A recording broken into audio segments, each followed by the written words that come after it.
Welcome to the Rewrite Your Life Story podcast, hosted by your favourite duo, Stephen and Charlene. They're here to help you transform your mindset and create a positive outlook on life.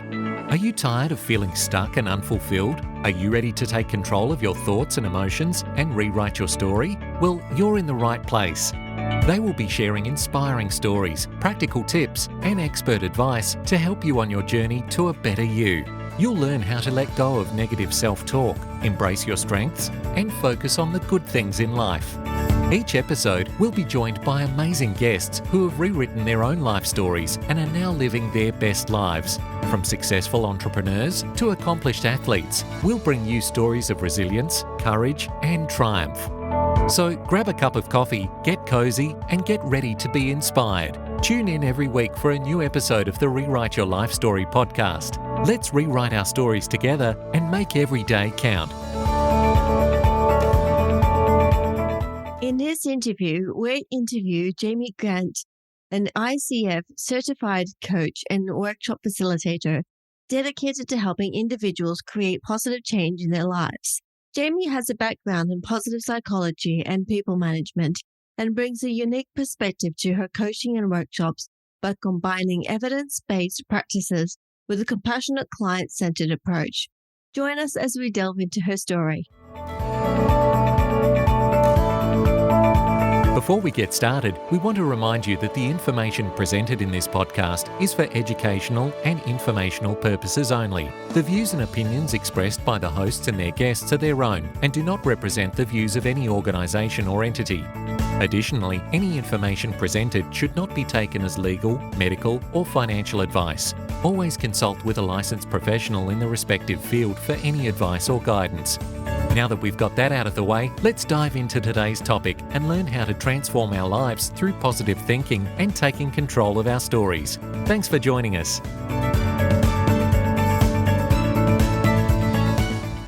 Before we begin, we want to give you a heads up. We may be discussing some sensitive and personal topics that might bring up some strong emotions or discomfort. Our goal is to create a safe and supportive space, but we know that everyone's experiences and triggers are different. If you start feeling overwhelmed or triggered during an episode, remember to prioritize your well-being. It's totally okay to hit pause and take a break. Your self-care is important, and looking after your mental and emotional health should always come first. If you ever need extra support, we encourage you to reach out to a mental health professional or someone you trust. You're not alone, and there are resources available to help you on your personal journey. Thank you for joining us on this incredible ride with the Rewrite Your Life Story podcast. Together we'll navigate life's challenges and rewrite our narratives with strength and resilience.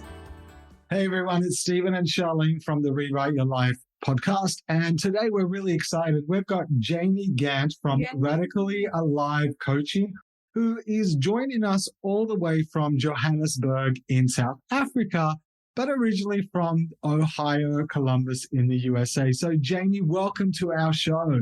Welcome. Thank you. I'm so excited to be here. So Jamie, you have a unique story, and obviously Radically Alive Coaching has so much to it in its name.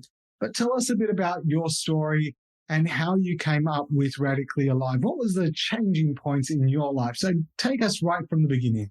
Sure. So I grew up in the Midwest in the States. I grew up in a very rural area, and my life was a bit toxic. My parents divorced when I was very young. My stepfather was quite abusive. My parents struggled with drug and alcohol abuse. It was a very unstable, very toxic childhood. And in my adult life, a lot of that sort of trauma was left unaddressed. I didn't know anything about things like mental health. I didn't know anything about how to take care of yourself. I just knew how to survive. That was all I knew. I knew how to be okay in whatever crazy environment was around me. And throughout my adult life, I started to notice that a lot of patterns were developing within myself. I was very determined to be exactly not like my mother. And at some point in my late 20s, I looked around my life and noticed, holy shit, I'm exactly like my mother. How did this happen? I was surrounded by toxic people. I was struggling with my own substance abuse problems. I couldn't hold down a job to save my life. I was up and down through depression, anxiety. It was just a hot mess, as they say. And as I started recognizing this within myself, I started to think, okay, I need to do something different. I need to make some sort of a change. I found myself going back to school, got a job, got my degree in business. Everything seemed to be going well. I was doing all the things you're supposed to do when you quote unquote clean up your life. So I got my degree, got the high salary, all that good stuff, married a beautiful man who on paper was just brilliant. So everything should have been great. And yet, somehow, some way, for whatever reason, I was still depressed. I felt like I was living someone else's life. I never felt quite comfortable within my own skin. I always questioned whether or not my friends were really my friends. My anxiety had reached such heights that I started developing OCD symptoms. Everything that I did was just like, I remember I had this pattern of doing everything 3 times, and I would have to lock all the doors 3 times, and I would have to check all the windows 3 times, and I'd have to check all the knobs on the oven 3 times. This crazy OCD thing. And I didn't understand what was happening because I did all the right things. I was doing all the things I was supposed to do. I went to gym every day. I ate salads. I was so healthy and I was so in the right spot, but it just wasn't working. And then I found myself I stumbled upon it, a Tony Robbins audio. I think it was once like a CD packet or something, and I found it streaming online. I got this streaming and I was listening to it. I was living in Chicago at the time, and I was on the train to my job, and I was listening to this podcast or this streaming. I guess you would call it a podcast now. I don't think it was then. But I'm listening to the streaming audio of Tony Robbins talking about, if you're not happy with something in your life, change it. And he just kept saying that over and over. He's like, if you're not happy with something, change it. If you don't like your job, change it. If you don't like your relationship, change it. And I'm sitting here and I'm like, I'm getting kind of pumped up on the train to work. I'm like, yeah, I really don't like my job. I really don't like my relationship. I don't like my life right now. What do I need to change this? This is serious. This is important. And I remember the very end of it, the words that he said was live with passion. And that right there, that was it. Live with passion. I was like, huh. Like it hit me right in my heart. And I thought, there's no passion in my life. That feels powerful. When I think about where my life is at, that is not where I'm at. And that moment, standing on the train, listening to those words, I was like, no, we need to do something else.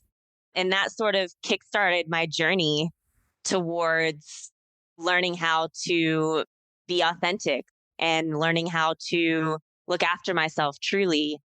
And eventually that's what inspired my coaching business. And I call it Radically Alive because I took it in my own direction. And while I do live with passion, I live radically. I live outside the norm. I don't follow a script. I do what I want and I do what's right for me. And I hold very hard to that. And that's what I want to help other people do, is live that radical lifestyle, whatever that means for them. Awesome. Thank you so much. Jamie, one thing that's, as you can see, I take notes during podcasts. And one thing that really I want to touch on is the very thing you didn't want to become, you became. Would you say that was a judgment call that you made and then you started manifesting that? Would you say it was a limiting belief? What were the events that led you to become the very thing you didn't want to become?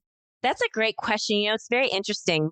I've thought about this a lot, and I'm very much a believer of manifestation. I believe we do create our reality. And I'm most certain I did manifest that, because even if we focus on what we don't want, that's what we're going to get. What we focus on expands. And when I think back on that period of my life, I remember feeling like I was such a rebel and I was going to be so different from what I grew up around. And yet somehow it turned out to be exactly the same. And when I think about it in retrospect, I can guarantee it's because my thoughts all said, I don't want this. I don't want this. I don't want this. And that was where all my energy went. And that was exactly what I got. And I think also there were some limiting beliefs in that. I don't think that I fully understood or was able to comprehend that there was something outside of what I had been exposed to, that just because this was all I knew, it wasn't everything.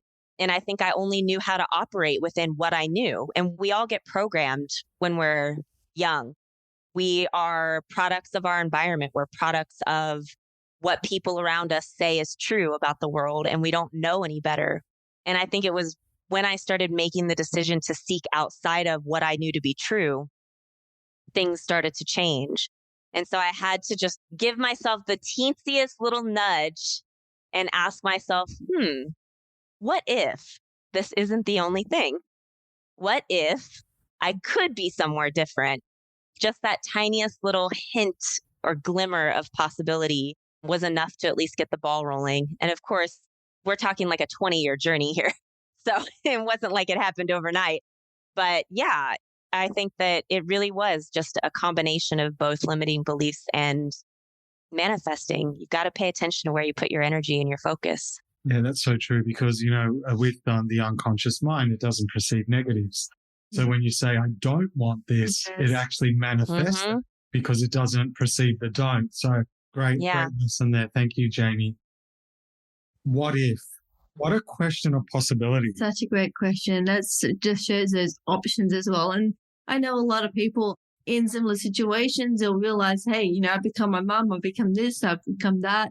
And they realize, oh, that's just who I am now. That identifies that identity is like, well, that's just who I am. I can't do anything about it.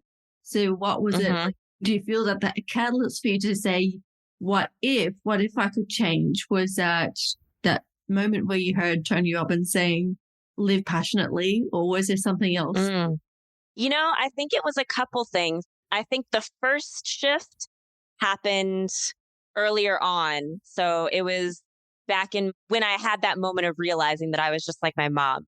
I remember I was at a New Year's party, actually. I want to say it was New Year's 2006, probably. And I was at a New Year's party and I was just looking around at my chosen friends, and everyone was absolutely pissed on drugs, out of their minds. And they were all complaining about the government and how their boss is terrible and how they're living paycheck to paycheck and all this stuff. And it looked like the scene that I was in as a child when my mother was hanging out with all of her chosen friends. And I remember when I was a kid, I was like, I hate these people. I hate being here. And then here I am looking around all of my friends, looking at the same exact space. And I'm like, what the hell? This is not what I want. Like, I am not doing this. So that was the first shift.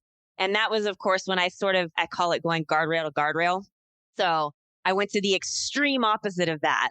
So I got completely sober, got my degree, got the good corporate job, and did all the things that you're supposed to do, because that was the only other option that I understood. I was like, well, if I'm not this, then I have to be that. So then I pursued that. And then once I got that was when I started to feel like, okay, I'm here, but why am I still not happy? I don't understand. I did all the right things. I did all the things to make me not my mother. But even though I'm not my mother, I still don't feel good. What is going on? And then when I heard Tony say, live with passion, I was like, ooh, damn, I want that. I want to live with passion. Amazing. You had such a transformation. And it's really interesting that you say that, because something Charlene and I always speak to when we're working with people or coaching is the pendulum always swings to extremes before it finds balance. And it looks like that's what happened with you. The pendulum swung to a totally different extreme. Where did you realize that you needed to come into balance and start listening to Jamie?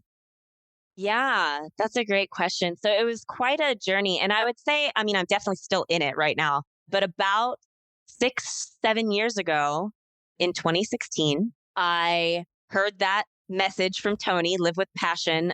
Probably it must have been the year or two before, 2014, 2015, somewhere around there.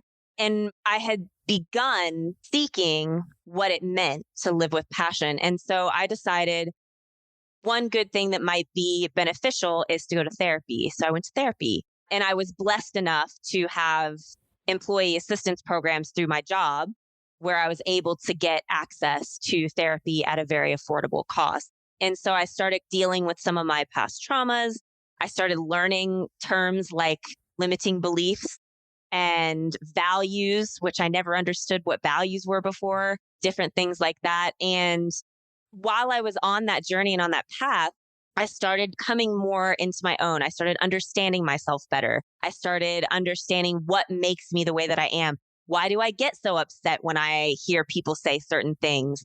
Why do I freak out when I hear a door slam? Like all of these different things that would come up. And around 2016, I found myself in a new job because I decided, well, corporate life's not for me. I'm going to try something different. And I found myself working for a place called the Health Coach Institute, which taught people how to be coaches. And I was like, well, what's a coach? Let me learn more about this. And of course, I took a role in their customer service department because I had background in that. But while I was in that role, I started learning about this whole coaching world. And I found out that the founders of this company were mentored by Tony Robbins. And I was like, oh, okay, this is interesting. And I'm like learning more and more. And it was through that I started making some serious decisions because I decided to go ahead and take the coaching course and get certified. And then I took on a couple of practice clients. Then I started connecting with other coaches. And it just became this sort of snowball.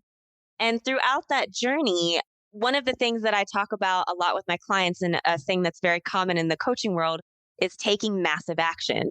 And when these terms started coming in front of me, I was take massive action. So I started taking some really big risks and I started doing things that I never would have thought to do before. One thing, unfortunately, meant ending my marriage at that time because I recognized that it just wasn't right. We were fundamentally, our values were completely different. Now that I knew what my values were and I understood what was important to me, I had to have that serious discussion with my spouse about how we're not on the same page. The next thing that was really big was I decided, since I worked in a job that afforded me the opportunity to work remotely, I'm going to go travel. So I got rid of all my stuff, fit what I could into a suitcase, and I went to Prague to stay for 3 months. And when I got there, everything started changing. I met new people. I started reconnecting with who I was as a person inside. I was able to play more, which when I think back to my depression and anxiety days, the idea of doing anything other than what was prescribed was like unheard of. Wow. Like, what do you mean jump off of this bridge? You're crazy. What do you mean? I'm not going to do anything fun and playful. That's silly. No, I'm an adult. I'm going to do serious things. But yeah, I learned how to play. And from there, I found myself in Johannesburg next. I stayed for my 90 days that I'm allowed on my US passport. And then I wanted to go someplace warm because it was December. And I thought, I watch this Trevor Noah guy on the Daily Show all the time, and he's from Johannesburg. I'm curious what that place is like. And without much thought, I started looking at B&Bs in Johannesburg, found myself here. And wouldn't you know it, I completely fell in love with this country and the people. And I was like, I think I'm going to stay here. And so I started my path towards figuring out how to get my visa. And I've been here ever since. The rest, as they say, is history. So, Wow. Yeah. And just in that little bit, you have rewritten your life story so many times and So many in so many ways, and it's so inspirational. One of your things that you talk about is radical acceptance, I believe you call it. So radical acceptance is something that has completely changed my world. And I learned it through psychology. So throughout my coaching journey, I wanted to take my career to the next level as a coach. So I pursued my master's degree in psychology. And in positive psychology, I learned the term radical acceptance. And that is fully, with mind, body, soul, accepting the facts, the situation as it is, even if you don't like it. It's finding a way to be like, okay, yes, I don't like this, and this is what it is. There's no changing it. And finding a way to always be in that space, to always accept this is my life. This is the result of my choices. This is who I am. This is what I have to work with. Okay, now I need to take a step forward, because I think the natural human instinct, if we don't like something or uncomfortable, is we try and resist it or we try to change it. Even if it's already happened, it's already over. So like, how many times have we been in the shower replaying a conversation that happened 2 weeks ago and you're thinking, damn it, I shouldn't have said that, or, oh, I hope I didn't make that person uncomfortable, or, oh, maybe I could have done that differently. And you try and have like a whole new scenario come to life. With radical acceptance, it's coming into a space of, what am I accomplishing by reliving this over and over again? What can I actually do? I cannot change this. And anyone who's ever been through any 12-step program, it's kind of similar, except the things that you cannot control. When you think about I think it's the prayer, you have to accept the things that you cannot control. And so I find myself constantly using radical acceptance as kind of like my guiding light. So if I catch myself trying to time travel, as I call it, if I'm trying to go back in time and change a situation, I remind myself, like, it's all about that radical acceptance. You can't time travel. You can't change things. Even if I'm future pacing myself and thinking about what I want my future to look like, it's understanding that it's not going to look like what it is in my head. I have to be aware. I have to be open and understand. Yes, I might be pursuing a goal. I might be pursuing something that I really want, but that doesn't mean it's going to be the picture in my head. I have to accept that. I have to be okay with that, because life is going to be what it is. And we can either choose to live in it or try and change it. But I promise you, it's not going to be what's in our head. That's just not how it works. So I guess it's not about trying to preempt what something will look like if you take a step in action, and just going with it, letting it be whatever it is, and just learning to whatever it comes. Yeah, exactly. Kind of like a come what may sort of mentality, but maybe not quite so zen. I like the radical term. The term radical for me, I think because I'm so inherently a rebel, I'm like, yeah, radical, outside. It's pushing the envelope. It's not what everyone would think it would be. So I really like that idea. And it falls right in line with my business of Radically Alive Coaching. To live radically is to radically accept life as it is and know that it's good. Even if you think it's not, it probably is in your favor in some way, shape, or form. You just have to find it. Wow, that's powerful. Love that. And it sounds like that has been one of your saving grace, and being able to play, being able to come out and do things that you wouldn't normally do. Yeah, absolutely. Jamie, you talk about self-love and you talk about self-acceptance, but everyone pushes their own theory of what that is, and own agenda, and everyone's talking about the worst thing for me is taking a hot bath, having all that smelly stuff, and that just does not work for me. And I get hot, I get overheated, and bored, and I'm like, this ain't self-love, right? This is torture. Yeah. And I know that you talk about self-love from a different angle as well. Do you want to talk into that for us?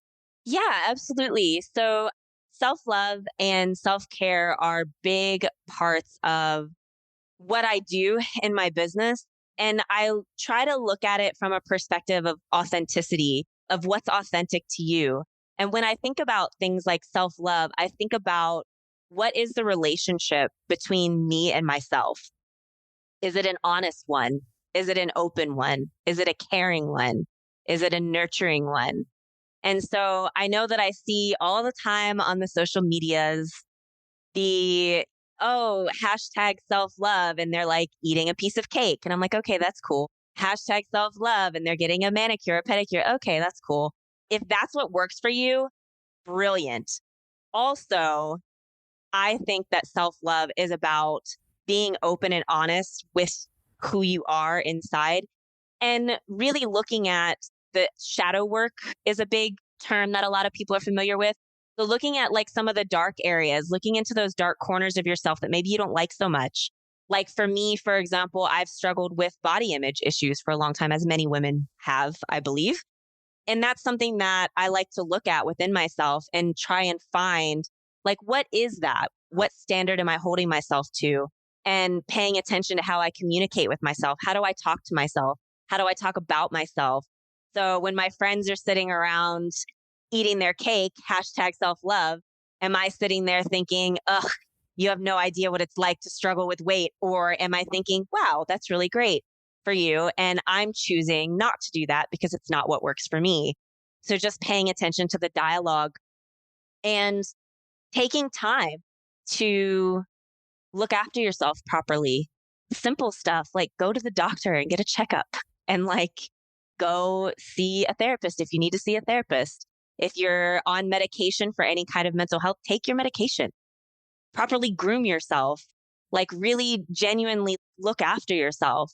It's not about creating a pretty picture of self-love. It's not just about showering yourself with luxuries all the time. It's about just being like, hey, listen, self, I care about you. I love you. I want you to experience this life in the best way possible. So I'm going to do all the things it takes to make sure that you're feeling okay. And if you're not feeling okay, I'm going to go figure out why. So, yeah. That's absolutely great. You mentioned about sometimes as ladies, we can go through this whole body image in ourselves. What do you think are some of the factors that weigh into that, like make someone feel that way? That is a great question. And, I'm finding myself constantly analyzing society. I think I'm an anthropologist of sorts. Like I'm always observing people and trying to figure out what makes people the way they are and how did society get to be the way that it is. But I think it's kind of like a programming thing. It's unspoken agreements.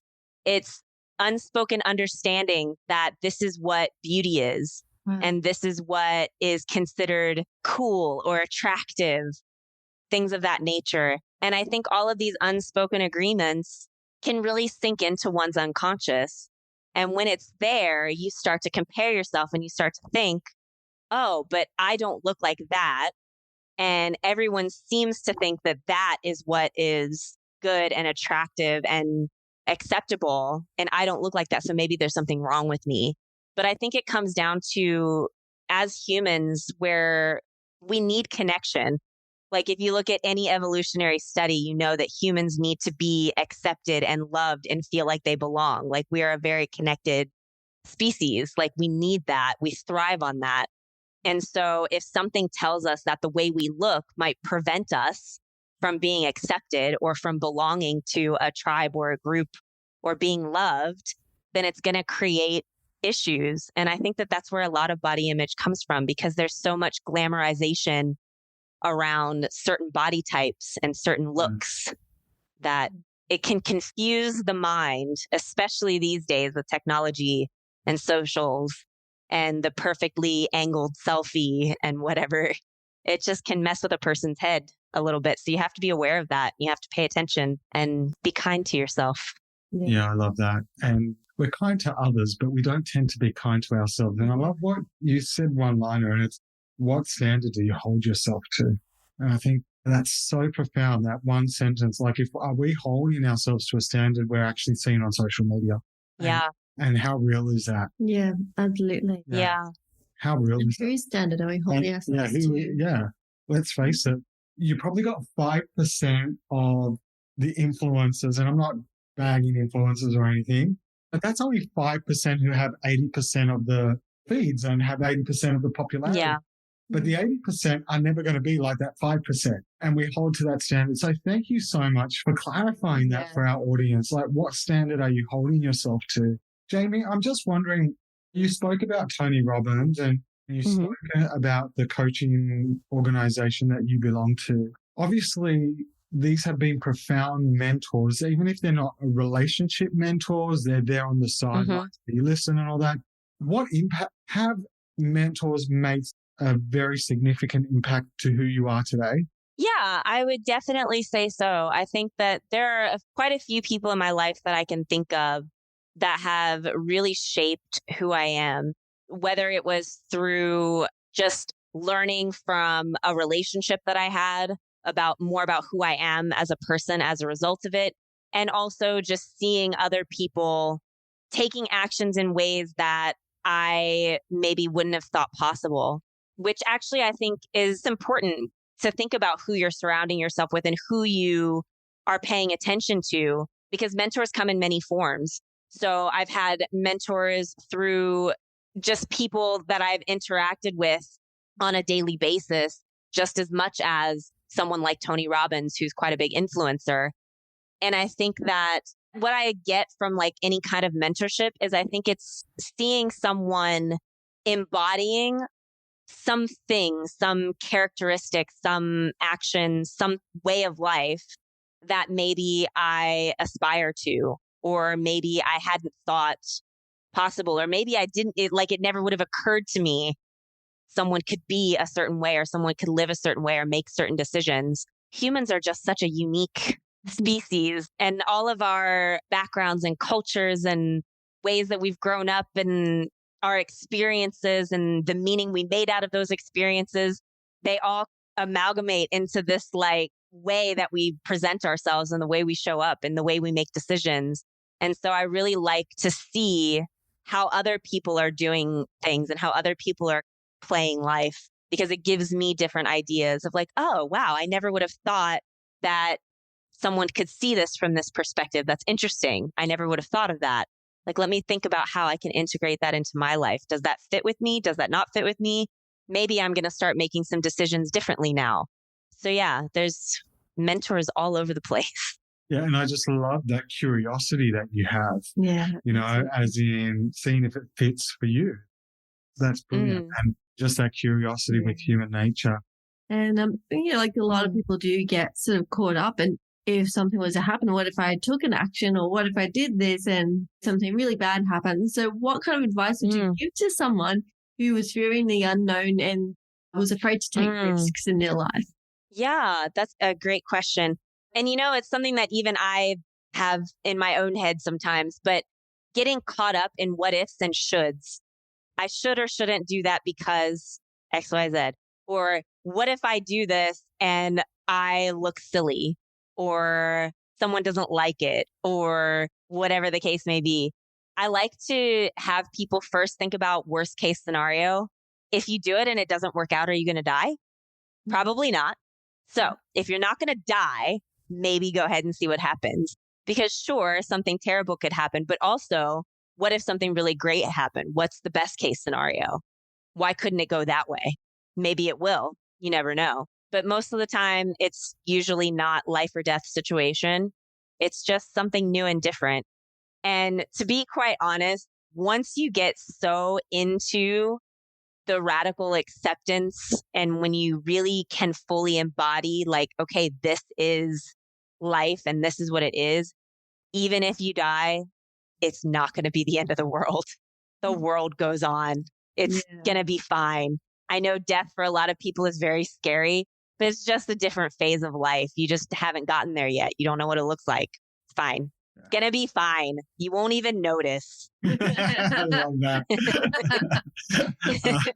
For anyone that's listening, are there any tools that you have incorporated in your life, any apps or anything that you have really used and have helped your journey along the way? Yeah, there's actually a few things.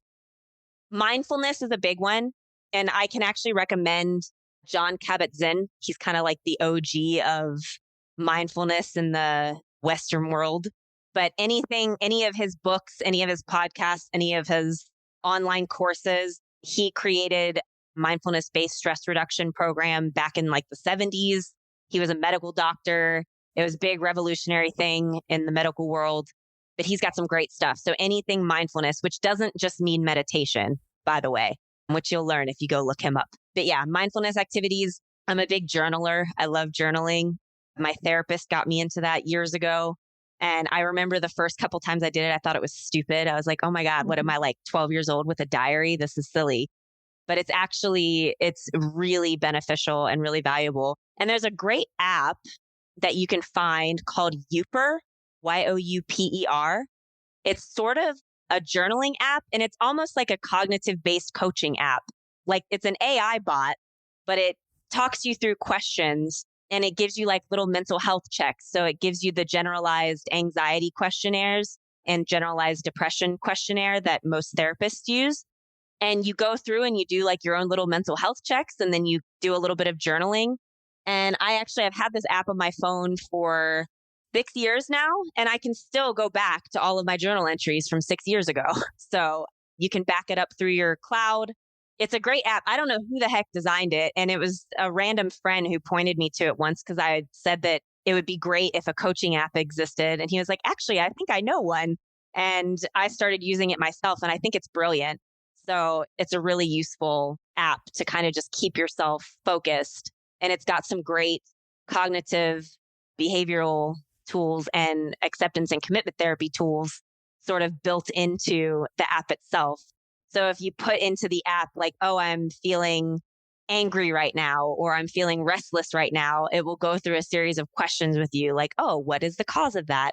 What is your role in this situation? How would you like to move forward with this? And I'm like a coach in my pocket. Yeah, I'm going to look that one up. I've never heard of that. Yeah, it's a really good one. Yeah, good for people in the digital age. Yeah. Is there over the last years that you've had this transformation, is there one quote that has really resonated with you, or one inspirational quote that you've used that's really helped you on track, or is there several? Yeah, my goodness. I feel like there's a few. Definitely Tony's Live with Passion. I actually have it tattooed on my arm as a reminder. That is a big one. Live with passion. And there's so many. I'm going to say that's got to be the biggest one. Like, I'm scanning my brain right now. There's like a million different big quotes, little quotes that sort of pop into my head. Anything from Don Miguel Ruiz. Are you familiar with the 4 agreements? Yeah. So all the 4 agreements are big for me, especially the don't make assumptions one. That's a big one for me. But that is Live with Passion. Go-to book. Is it? Awesome. Yeah. And The Art of Love. And you get something new every time you read it. Like, I must have read it 5 times by now, but you're always a different person when you read it. So you get something new out of it. And then, of course, there's my own Live Radically. That's mine. I like that one. You know what? All of them are great. But Live with Passion was the one that caused the shift. Yeah.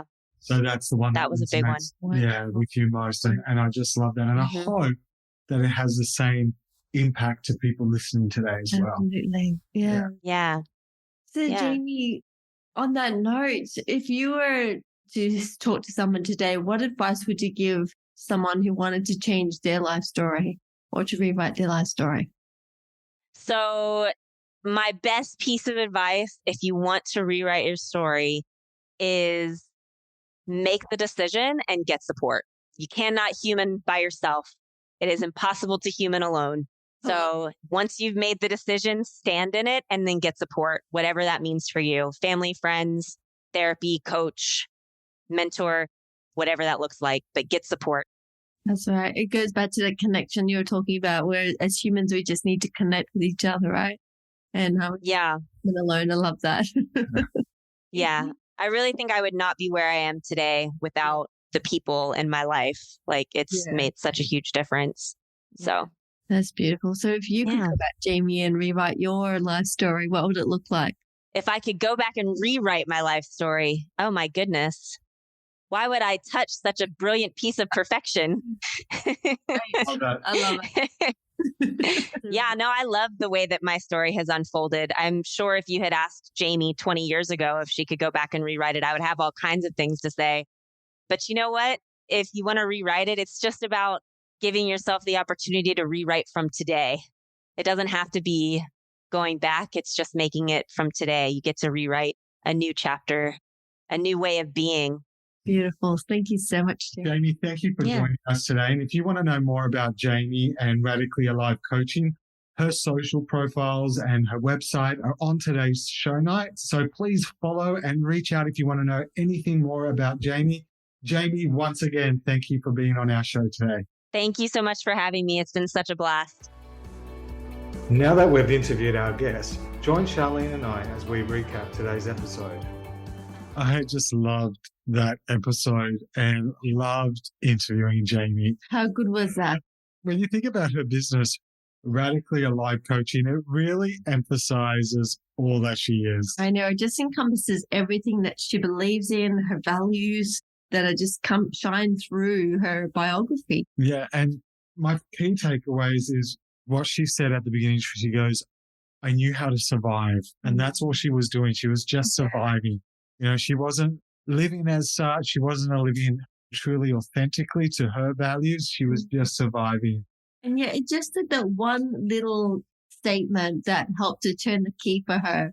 and help her realize, hey, this is not really what I want. Yeah, that's right. Live with passion, and just finding that Tony Robbins online, live with passion, it really changed the trajectory of her life. And it's so interesting that sometimes it's just in that instinct or that moment by chance that we can rewrite our story. And I love that. I know. It's just really inspiring just to see where she's taken that and just coming from one end of the pendulum to the other and then just finding that balance is just so inspiring to see.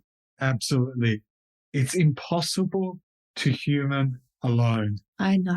Oh, don't you just love that saying, it's impossible to human alone? And it's so true, isn't it? Yeah, and because we were created for community, and community is part of who we are. Community is our transition to connect. In community comes healing, but a lot of people can't enter in community because of hurt. That's right. And that lack of trust. And I know that's something that we've been hearing a lot lately. Yeah. It's something that we've been challenged with, is becoming vulnerable and learning to trust. And I just love that. You cannot human alone. Absolutely. But one of the things I noticed is that her radical acceptance, that seems like it's been a big key for her as well. Like, learning how to play, learning how to change things and take risks and actually connect with people. Because sometimes it's just so, in the communities, there's going to be hurts and there's going to be that risk of being hurt again, or there's going to be a risk of something not quite going the way you planned it. But what if it goes well? What if it goes well? Exactly. Yeah, like her question, what if? What if it goes well? Thank you for listening to our podcast today. We hope you found it informative and inspiring. If you enjoyed this episode, please like and share it with your friends and family. Also, make sure to visit our website at www.rewriteyourlifestory.com.au to learn more about our mission, products and services. And remember, you have the power to rewrite your own life story. So go out there, face your challenges head on and create the life you've always wanted. We'll see you in the next episode.